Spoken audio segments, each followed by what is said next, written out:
तीन बहनों की लालची भाभी। करिश्मा, रेशमा और मनीषा तीन बहनें हैं। उनका एक भाई भी है, मयंक। मयंक अपनी बहनों को बहुत प्यार करता है, लेकिन मयंक की पत्नी सविता इस मामले में मयंक से बिल्कुल ही अलग है। वो अपनी ननदों का जितना बुरा कर सकती है उतना बुरा करती ही रहती है और अपनी ननदों पर हुक्म भी चलाती है। करिश्मा, करिश्मा, तुमने अभी तक नाश्ता नहीं बनाया? तुम्हारे भैया को ऑफिस जाने में देर हो रही है। हाँ भाभी, बस अभी बनाती हूँ। करिश्मा, तुम ये ढीलापन छोड़ दो। कल को पराये घर जाना है। वहाँ अगर तुम इस तरह से काम करोगी तो लोग क्या कहेंगे कि माँ ने और भाभी ने कुछ सिखाया नहीं। और तुम्हारी दोनों बहनें कहाँ हैं? अब रेशमा मार्केट गई है और मनीषा सो रही है। क्या?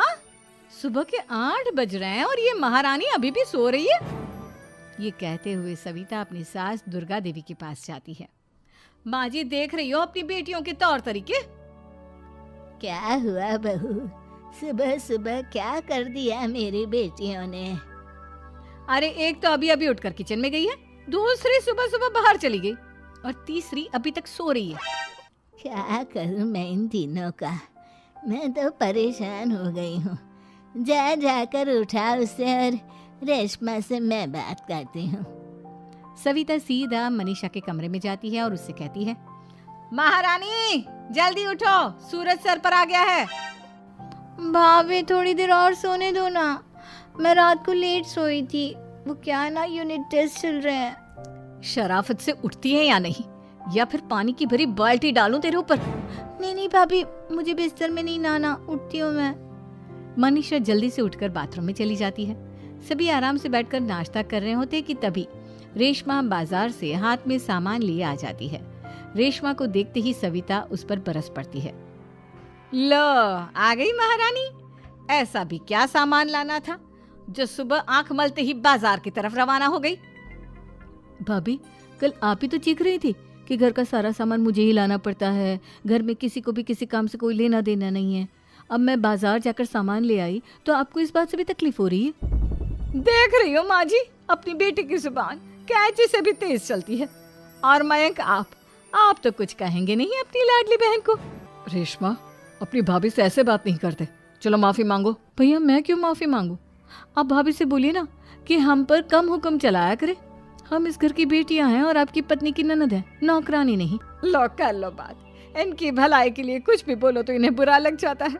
इस घर में यही इज्जत है मेरी। देख लो माँ जी, आपकी बेटी किस लहजे में मुझसे बात कर रही है। सविता वहां से चली जाती है। मयंक को बहुत गुस्सा आता है, वो भी वहां से चला जाता है। फिर करिश्मा रेशमा को समझाती है, रेशमा, तुम्हें भाभी से माफी मांग लेनी चाहिए थी ना। लेकिन दीदी, मैंने कुछ किया ही नहीं, तो मैं माफी क्यों मांगू? हाँ करिश्मा दीदी, रेशमा दीदी जैसे ही घर में आई भाभी ही उन पर चिल्ला रही थी। हाँ, मैं मानती हूँ कि गलती भाभी की थी। मैं तो इसलिए बोल रही हूँ कि भाभी ने माँ को तो पूरी तरह अपने वश में कर लिया है। वो हमारी बात सुनती ही नहीं। मयंक भैया हमारे लिए हमेशा खड़े रहते हैं, इसलिए उनकी बात का मान तो तुम्हें रखना चाहिए था ना। कोई फायदा नहीं दीदी, कुछ दिनों की बात और है, भाभी उन्हें भी हमारे खिलाफ भड़का देंगी। फिर वो भी माँ की तरह हमारी किसी बात का विश्वास नहीं करेंगे। इसी तरह सविता अपनी तीनों ननदों को किसी न किसी बात पर परेशान करती रहती थी। एक दिन मयंक अपनी तीनों बहनों के लिए गिफ्ट लाया। करिश्मा, ये तुम्हारे लिए हार का सेट। रेशमा, तुम्हारे लिए सुंदर सी ड्रेस। और मनीषा, तुम्हें किताबें पसंद है ना, तुम्हारे लिए किताबें लाया हूँ। थैंक यू भैया। थैंक यू भैया। थैंक यू भैया। करिश्मा, तुम्हारा नेकलेस कितना सुंदर है, ये भैया कहाँ से ले आए होंगे? मैंने भैया को 3 दिन पहले फोन पर ये डिजाइन दिखाया था और आज भैया ये ले आए। सविता तो अपनी ननदों के